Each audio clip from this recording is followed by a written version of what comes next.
Baba, tunakutukuza mno, tunalibariki jina lako na fadhili zako za ajabu. Sante kwa kutuokoa na kutuponya.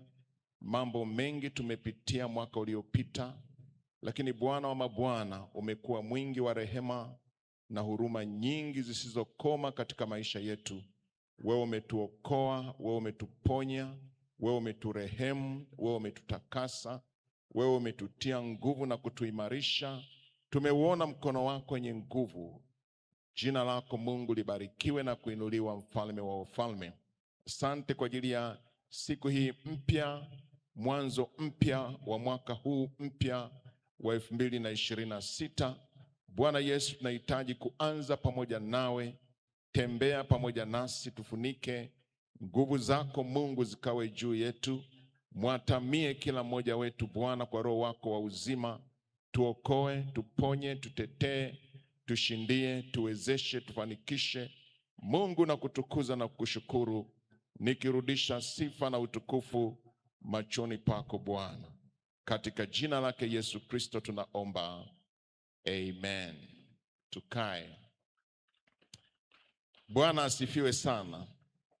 Amina. Ningependa niendeleze ujumbe ule wa jana usiku, sikukamilisha, na baadhi leo wameshindwa kuja, lakini na wengine jana wakuwepo. Basi kitabu kile cha Samueli wa kwanza sura ya 7 mstari wa 8 mpaka wa 12. Hata sasa Bwana ametusaidia. Hata sasa Bwana ametusaidia.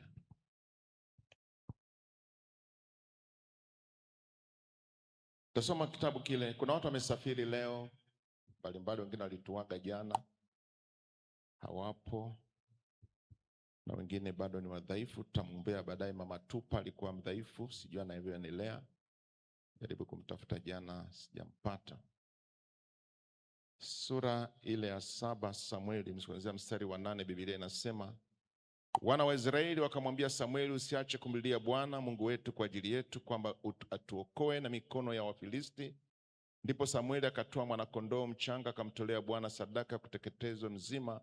Samueli akamlilia Bwana kwa ajili ya Israeli, Bwana akamuitikia. Hata Samueli alipokuwa akitoa hiyo sadaka ya kuteketezwa, Wafilisti wakakaribia ili kupigana na Israeli. Lakini Bwana akapiga gurumo, mshindo mkubwa sana juu ya Wafilisti siku ile, akawafadhaisha, nao wakaangamizwa mbele ya Israeli. Nao watu wa Israeli wakatoka Mispa, wakawafuatia Wafilisti, wakawapiga hata walipofika chini ya Bethkari. Ndipo Samueli akatoa jiwe na kulisimamisha kati ya Mispa na Sheni, akaliita jina lake Eben Ezeri, akisema, hata sasa Bwana ametusaidia. Haleluya. Hata sasa Bwana ametusaidia. Kufika leo Bwana ametusaidia. Amekuwezesha maeneo mengi. Umepita milima na mabonde. Bwana amesawazisha milima, amesawazisha mabonde, ameishusha milima ili utembee tambarare.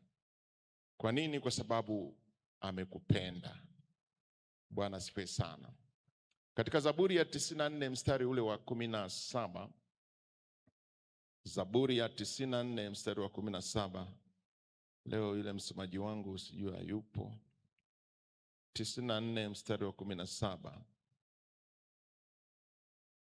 94 mstari wa 17 inasema, kama Bwana asingalikuwa msaada wangu, nafsi yangu kwa upesi ingalikaa penye kimya. Amen. Kama Bwana asingelikuwa msaada wangu, nafsi yangu kwa upesi ingelikaa penye kimya. Huyu mtunga Zaburi aliweka tumaini lake kwa Mungu. Alimtegemea Mungu. Nilikuwa nasikiliza shuhuda nyingi ambazo wengi mmezisema tangu jana. Unaona kabisa Mungu, tungekuwa tunazungumza au tumeshamsahau nafikiri. Unajua wanadamu hatukawi kusahau. Bwana asifiwe. lakini Mungu alikuwa mwaminifu kumtetea na kumshindia. Zaburi 124, hebu soma mstari wa 1 mpaka wa 8. Nasema, kama si Bwana aliyekuwa pamoja nasi, Israeli na aseme sasa. Kama si Bwana aliyekuwa pamoja nasi, wanadamu walipotushambulia, papo hapo angalitumeza hai, hasira yao ilipowaka juu yetu. Papo hapo maji yangalitugarikisha, mto ungalipita juu ya roho zetu. Papo hapo yangalipita juu ya nafsi zetu maji yafurikayo. Na ahimidiwe Bwana asiyetutoa kuwa mawindo kwa meno yao. Nafsi yetu imeokoka kama ndege katika mtego wa wawindaji. Mtego umevunjika nasi tumeokoka. Msaada wetu u katika jina la Bwana aliyezifanya mbingu na nchi. Amen. Bwana Yesu asifiwe. Mtego wa mwindaji haukuweza kufua dafu mbele ya ulinzi wa Mungu. Malaika zake Bwana alitutetea na kutushindia. Amen. Luka 9:62 Biblia inazungumza kutogeuka, kusonga mbele. Luka 9:62. Luka 9:62 inasema, Yesu akamwambia, mtu aliyetia mkono wake kulima kisha akaangalia nyuma hafai kwa ufalme wa Mungu. Amen. Mwambie jirani yako usiangalie nyuma. Haleluya. Bwana Yesu anakataza kuangalia nyuma. Anataka tuangalie mbele. Mwaka 2025 imeshapita. Inaonekana kuna mengi machungu mabaya ya sahau. Usiangalie nyuma. Angalia mbele. Bwana asifiwe. Katika kitabu cha Isaya sura ile ya 43 mstari wa 18 na 19. Nasema, msiyakumbuke mambo ya kwanza wala msiyatafakari mambo ya zamani. Tazama nitatenda neno jipya, sasa litachipuka. Je, hamtalijua sasa? Nitafanya njia hata jangwani na mito ya maji nyikani. Amen. Msiyakumbuke mambo ya kwanza, mambo ya zamani, mambo ambayo yalikuvunja moyo, yalikukatisha tamaa, yalikuumiza. Hayo mambo usiyakumbuke. Ni hila za shetani, anakushika shati, anakushika sketi na gauni ili maumivu yaendelee. Huu ni mwaka mpya na mambo mapya. Bwana asifiwe. Anasema mstari ule wa 19, tazama nitatenda neno jipya. Mungu ana jambo jipya kwa ajili yako. Unajua jambo jipya inategemea mtu mwenyewe alivyojiandaa kulipokea. Amen. Kama moyo wako umeandaa kupokea mambo mapya utayapata. Lakini kama moyo wako hujaandaa kupata mambo mapya, utabaki na maumivu yasiyokoma katika maisha yako na yataleta athari kwa afya yako. Bwana asifiwe. Tazama nitatenda neno jipya, sasa litachipuka. Anasema nitafanya njia hata jangwani na mito ya maji nyikani. Jangwani ni mahali pakavu, mahali penye ukame. Lakini Mungu amesema atatengeneza njia jangwani. Hapo hapo Mungu atatengeneza. Lakini atatoa na maji. Maji ni ishara ya baraka. Mahali penye maji panastawi mimea. Bwana asifiwe. Hata sisi tunasemaga maji ni uhai. Manake penye maji pana uhai. Haleluya. Usipoteze maono yako wala mwelekeo wala ndoto ambayo Mungu amekupa. usiipoteze. Kisiwepo cha kupoteza mwelekeo, ndoto na maono ambayo Mungu amekupa kwa ajili ya maisha yako na familia yako, hata kwa ajili ya huduma yako pia. Ulioyapitia yasikuondoe katika kusudi la Mungu. Ulioyapitia au unayoyapitia yasikuondoe katika kusudi la Mungu. Bwana asifiwe. Yusufu ni mfano mzuri aliyeota ndoto ya mambo makubwa ambayo Mungu alikusudia kumtendea. Lakini Yusufu ndugu zake ndio waliopanga kumuua. Sio wabaki. Ni ndugu zake waliopanga kumuua Yusufu. Bwana asifiwe. Na ni ndugu zake walioamua kumtupa shimoni. Wakamtupa shimoni. Ndugu zake, baba yao mmoja. Ni ndugu zake waliomuuza Yusufu. Naamini kabisa Yusufu alipoondolewa katikati ya ndugu zake akapelekwa Misri, alijua ndoto zake zote zimeisha. Lakini kumbe Mungu alikuwa bado pamoja naye. Wakati mwingine katika mapito mbalimbali ambayo tunapitia, bado Mungu hakikisha yuko pamoja na wewe. Kwa sababu ndiye atakaye kusaidia, atakaye kuwezesha, atakaye kuvusha. Ndani ya nyumba ya Potifa, Yusufu alikuwa pamoja na Mungu wake. Ndani ya gereza, Mungu bado alikuwa pamoja naye.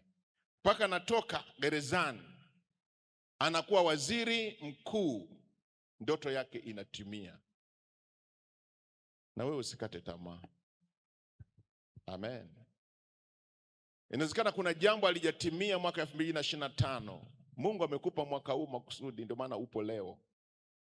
Anataka hilo jambo litimie. Katika jina la Yesu likapate kutimia. Haleluya. Aliwasamehe ndugu zake, aliamua kuachilia. Ukisoma kitabu cha Mwanzo 50, hebu soma Mwanzo 50:14 mpaka 20. Inasema, Yusufu akarudi Misri, yeye na ndugu zake na wote waliokwenda pamoja naye kumzika babaye. Baada ya kumzika babaye, ndugu zake Yusufu walipoona ya kwamba baba yao amekufa, walisema, labda Yusufu atatuchukia, naye atatulipa maovu yetu tuliyomtenda. Wakapeleka watu kwa Yusufu kunena, baba yako alitoa amri kabla ya kufa kwake, akasema, mwambieni Yusufu hivi, naomba uwaachilie ndugu zako kosa lao na dhambi yao, maana walikutenda mabaya. Sasa twakuomba utuachilie kosa la watumwa wa Mungu wa baba yako. Yusufu akalia waliposema naye. Nduguze wakaenda tena wakamwangukia miguu, wakasema, tazama sisi tu watumwa wako. Yusufu akawaambia, msiogope. Je, mimi ni badala ya Mungu? Nanyi kweli mlinikusudia mabaya, bali Mungu aliyakusudia kuwa mema, ili itokee kuokoa taifa kubwa kama ilivyo leo. Amen. Haleluya. Yusufu aliwaachilia ndugu zake kwa kosa lao. Usibebe kosa la mtu mwaka huu. Amen. Liachilie. Kwa sababu kuna jambo jema ambalo Mungu anataka kutenda. Kutosamehe kunaweza kusababisha usipokee kila ambacho Mungu amekusudia katika maisha yako. Acha kubeba watu moyoni na kuwatengenezea umo gereza. Haleluya. Bwana asifiwe.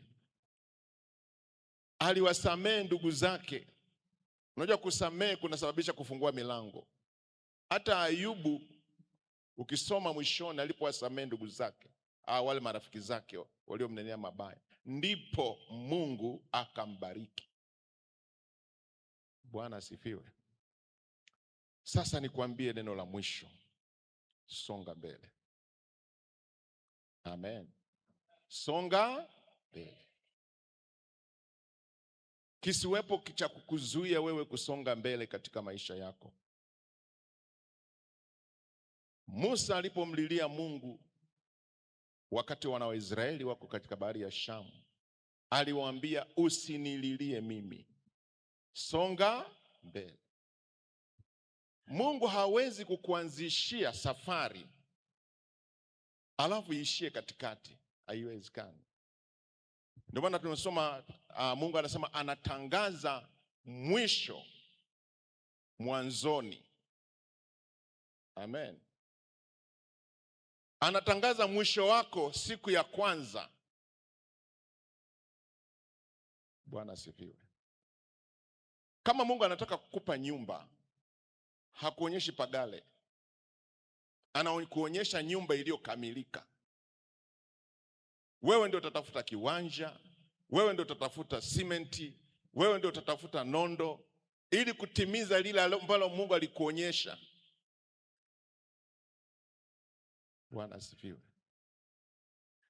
Na Mungu hata Yusufu hakumuonyesha yale aliyoyapitia. Hakuonyeshwa kutupa kwenye shimo, hakuonyeshwa kuuzwa, hakuonyeshwa kufanya kazi ndani ya nyumba ya Potifa, wala hakuonyeshwa kuwa gereza. Isipokuwa alionyeshwa akiwa juu na wazazi wake wanamuinamia. Haleluya. Kipo ambacho Mungu amekuonyesha mbele, ukifikia kile, inawezekana kuna maeneo utapita.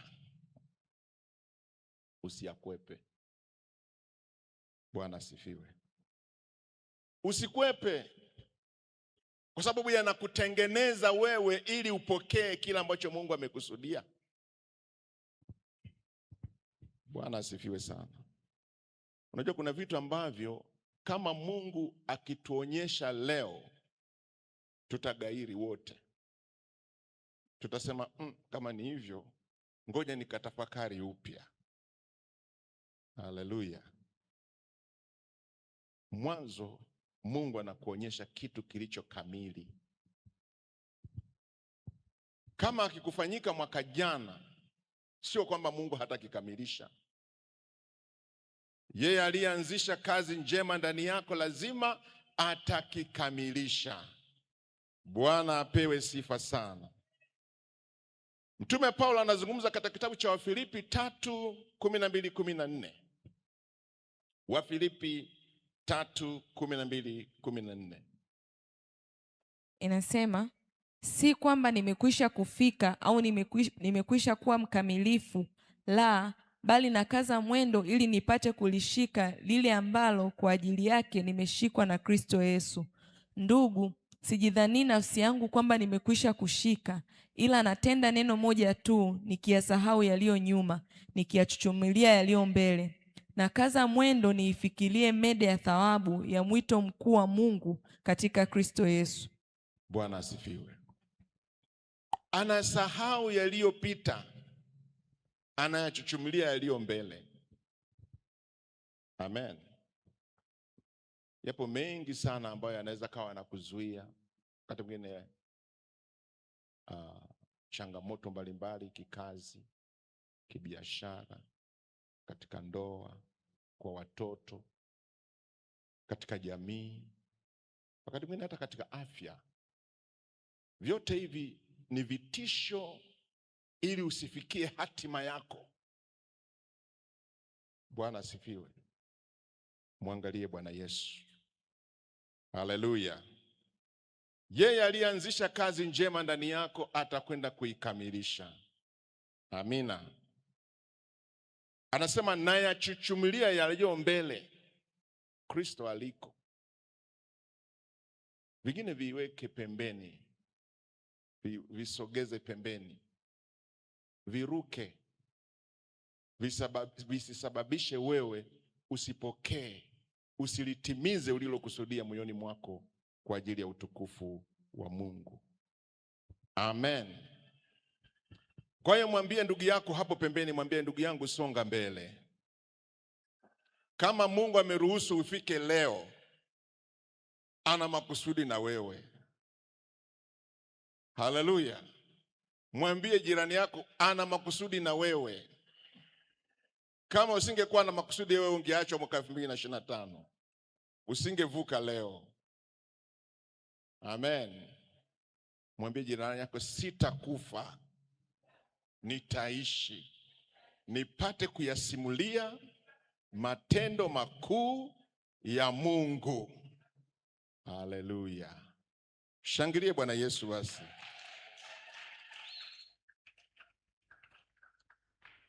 Amini, weka msingi wako katika neno la Mungu. Kitabu cha Mathayo sura ya 7. Weka msingi katika neno la Mungu. Namalizia hilo, alafu tunakwenda kumwomba Mungu. 7:24 mpaka 27. Inasema, basi kila asikiaye hayo maneno yangu na kuyafanya atafananishwa na mtu mwenye akili aliyejenga nyumba yake juu ya mwamba. Mvua ikanyesha, mafuriko yakaja, pepo zikavuma zikaipiga nyumba ile isianguke, kwa maana misingi yake imewekwa juu ya mwamba. Na kila asikiaye hayo maneno yangu asiyafanye atafananishwa na mtu mpumbavu aliyejenga nyumba yake juu ya mchanga. Mvua ikanyesha, mafuriko yakaja, pepo zikavuma zikaipiga nyumba ile ikaanguka, nalo anguko lake likawa kubwa. Amen. Yeye anayesikia maneno ya Mungu na kuyafanya atafananishwa na mtu mwenye akili aliyejenga nyumba yake juu ya mwamba. Lishike neno la Mungu. Simama katika neno la Mungu. Neno la Mungu linafananishwa na mwamba, na mwamba ni Yesu. Jisimike kwenye mwamba, usitetereshwe na upepo. Hapa anazungumza aliyejenga juu ya mwamba. Mvua ikanyesha, mafuriko yakaja, pepo zikavuma zikaipiga nyumba ile isianguke. Mafuriko ni majaribu, upepo ni misukosuko ya ulimwengu, changamoto mbalimbali. Lakini kama neno la Mungu umejiweka ndani yake, utapita salama, utavuka salama, utaenda upande wa pili kwa ushindi. Na hili ndilo nalokutakia katika mwaka 2026. Mungu akushindie katika kila jambo gumu utakalokutana nalo. Bwana akuvushe katika jina lake Yesu Kristo. Akuwezeshe katika jina lake Yesu Kristo. Akuponye katika jina lake Yesu Kristo. Akuinue katika jina la Yesu Kristo. Akufanikishe katika jina la Yesu Kristo. Amen. Mungu atatenda kama tu utaliamini neno la Mungu. Neno ni Yesu mwenyewe. Ukiliweka ndani ya moyo wako, umemweka Yesu moyoni. Amen. Mweke Yesu moyoni. Labda kama Yesu Kristo hayuko ndani ya maisha yako, kama Yesu Kristo hayupo ndani ya maisha yako, umeishika dini. Dini haitakusaidia, dini haitakuokoa, dini haitakutengenezea njia. Lakini Yesu atakufikisha upande wa pili. Tusimame. Mungu wetu tunakuabudu. Mungu wetu tunakuabudu. Oh, Mungu wetu twasema asante. Mungu wetu tunakuabudu. Mungu tunakuabudu. Tunakuabudu. Mungu wetu tunakuabudu. Haleluya, tunakuabudu. Mungu sema asante. Twasema asante. Mungu wetu twasema asante. Haleluya, twasema asante. Mungu tunakuabudu. Tunakuabudu. Mungu wetu tunakuabudu. Haleluya, tunakuabudu. Ukiwa umefunika macho yako, ningependa kuomba kwa ajili ya watu kadhaa. Lakini kabla sijaomba, inawezekana uko hapa, bila Yesu huwezi jambo lolote. Wengine wanategemea wanadamu, wana magodfather, lakini hao ni wanadamu tu. Biblia inazungumza ni nyama, hawawezi kukuokoa wala kukusaidia. Na Biblia inasema amelaaniwa yeye amtegemeaye mwanadamu, yeye aliyemfanya mwanadamu kuwa kinga yake. Lakini yatoe maisha yako kwa Kristo, yakabidhi maisha yako kwa Yesu. Leo tunapoanza mwaka 2026, inawezekana moyoni mwako unasema, nataka niyakabidhi maisha yangu kwa Yesu. Anisaidie mwaka huu, nitembee na yeye, anishindie, anifunike na nguvu zake, aniokoe na kila mkono wa adui. Yeye akafanyike kuwa kiongozi wangu, kinga yangu, aniponye, anitetee. Kama mtu wa jinsi hiyo yupo, nyosha mkono wako pale ulipo, nami nitakuombea. Mungu akubariki wewe uliyenyosha mkono. Asante kwa ajili ya ndugu yangu pia unyosha mkono. Naomba uchukue hatua nyingine, uje hapa mbele nikuombee, ili Bwana Yesu akusaidie, neema yake ikapate kuwa juu yako, akufunike na nguvu zako, ukabidhi mwaka huu wa 2026 mikononi mwa Mungu, akuongoze, akutetee, akushindie. Wewe mwenyewe hutaweza, na ukitegemea akili zako huenda usifike, usimalize mwaka. Lakini kwa sababu umeyatoa maisha yako kwa Kristo, huyo Bwana Yesu atakutetea. Wewe uliyefika mbele, unifuatishe maneno haya. Unifuatishe maneno haya. Ukiwa umefunika macho yako, weka mkono wako kwenye moyo.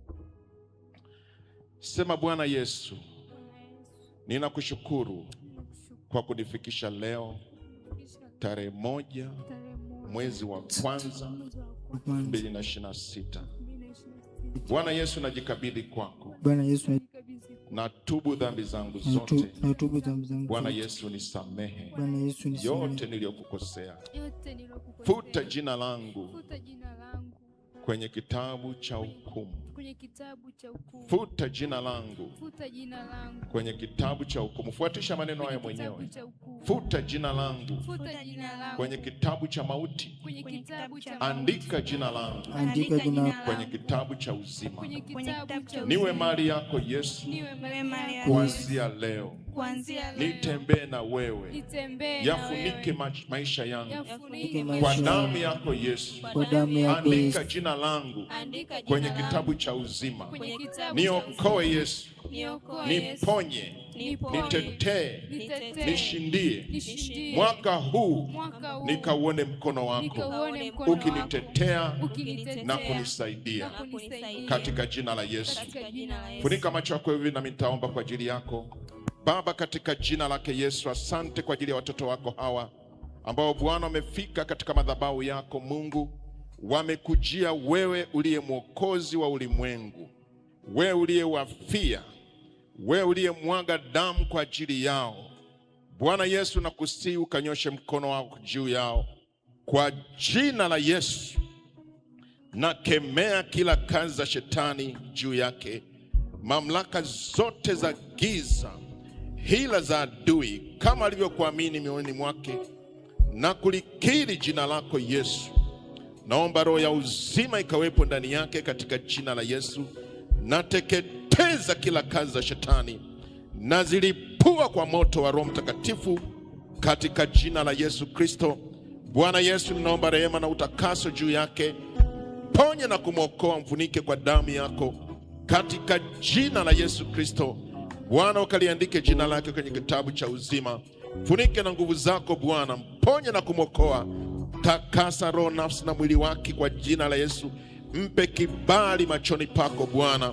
Funike na nguvu zako, anza upya maisha mapya ndani yake katika jina la Yesu Kristo. Nateketeza kazi zako za shetani, kila pando la ibilisi, maagano ya kishetani na yavunja kwa jina la Yesu. Neema yako Bwana ikamfunike na utukufu wako Yesu ukapate kuwa juu yake. Baba, namkabidhi mikononi mwako, funike kwa damu yako Yesu. Bwana Mungu wa majeshi, akawe kiumbe kipya ndani yako Yesu Kristo. Neema yako Bwana ikamfunike. Namkabidhi mikononi mwako Bwana wa uzima, funike na nguvu zako, neema yako ikapate kuwa juu yake.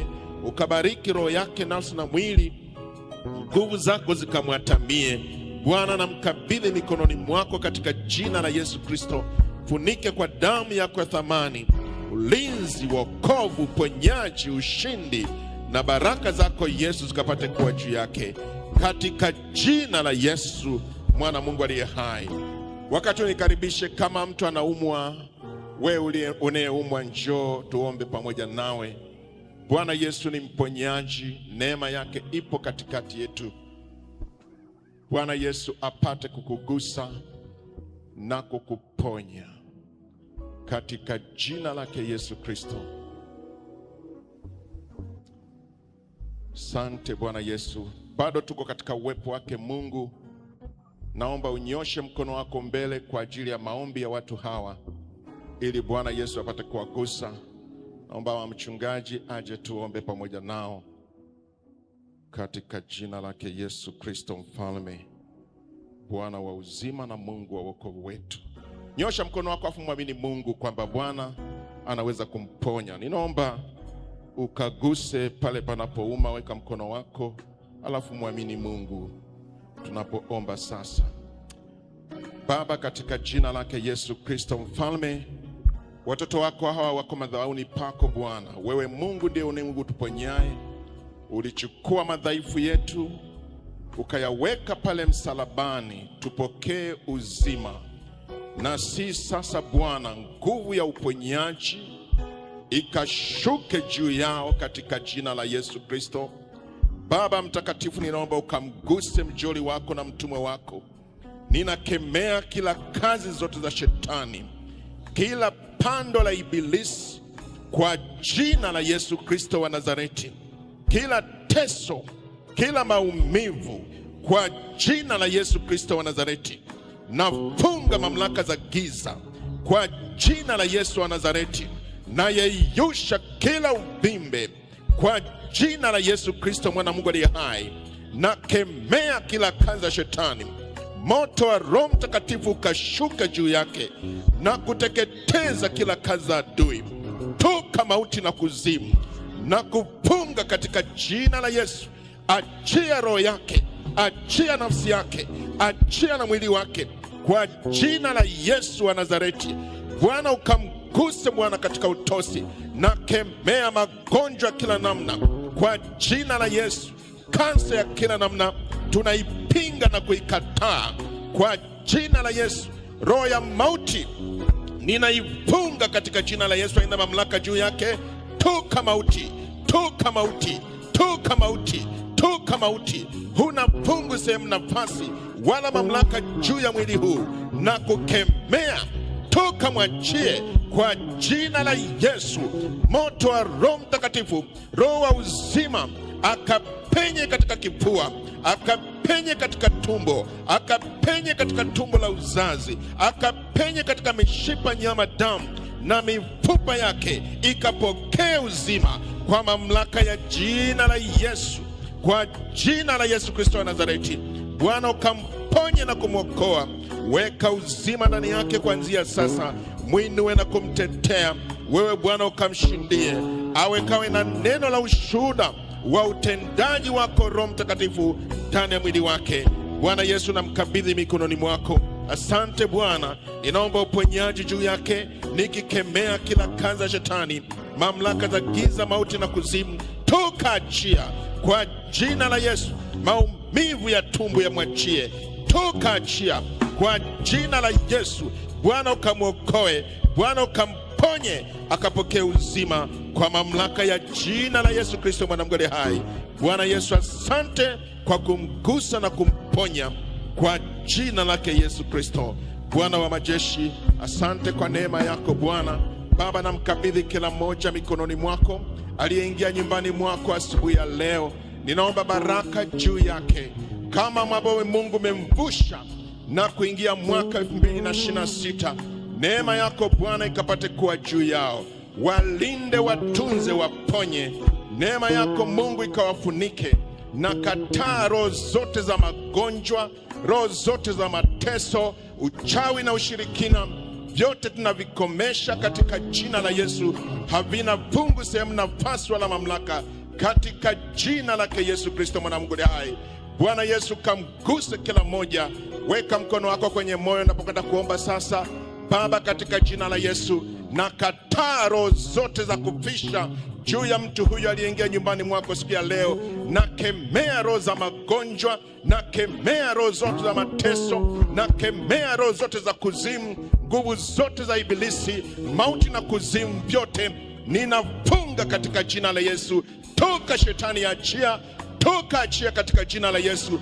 Yote mema yaliyokusudia juu yake Bwana yakatimie, yakakamilike katika mwaka huu. Ukambariki kwa baraka zote za rohoni na mwilini. Mwinue katika shughuli zake zote, kazini kwake mwinue, biashara yake inue, afya yake Bwana ukaiponye, iponye na familia yake Bwana, uzao wake ukauponye katika jina la Yesu Kristo. Tunafunga mikosi, tunafunga balaa, tunafunga magonjwa, tunafunga mateso, tunafunga kila kazi ya ibilisi katika jina la Yesu Kristo. Roho za mauti ninazifunga katika jina la Yesu. Roho za mauti ninazifunga katika jina la Yesu. Roho za mauti ninazifunga katika jina la Yesu Kristo. Tumetoka mautini na kuingia uzimani katika jina lake Yesu mwana wa Mungu aliye hai. Bwana akuponye na kukutetea, wewe akushindie na kukubariki. Bwana Yesu akuinue, akutie nguvu na kukuimarisha siku zote katika jina la Yesu Kristo. Asiwepo akusimama mbele yako Bwana, bali neema yako Kristo ikakufunike katika jina lake Yesu wa Nazareti mwana wa Mungu aliye hai. Asante Yesu kwa kukuokoa na kukuponya. Ukiwa bado umesimama, hebu kiri maneno haya, sema: Bwana Yesu, asante kwa neema hii ya kuniingiza mwaka mpya. Yako mambo mapya kwa ajili yangu. Bwana Yesu, ukawe pamoja nami, nitetee, nishindie, niwezeshe, nifanikishe, nikawe kichwa wala nisiwe mkia. Nakataa magonjwa, nakataa mateso, nakataa hila za shetani, nakataa uchawi, nakataa nguvu za ushirikina, zisinipate kwa jina lako Yesu, kwa jina la Yesu, kwa jina la Yesu. Sema: sitakufa, nitaishi, nipate kuyasimulia matendo makuu katika jina la Yesu. Niponye, ponya na uzao wangu na nyumba yangu, katika jina lake Yesu naomba, amen.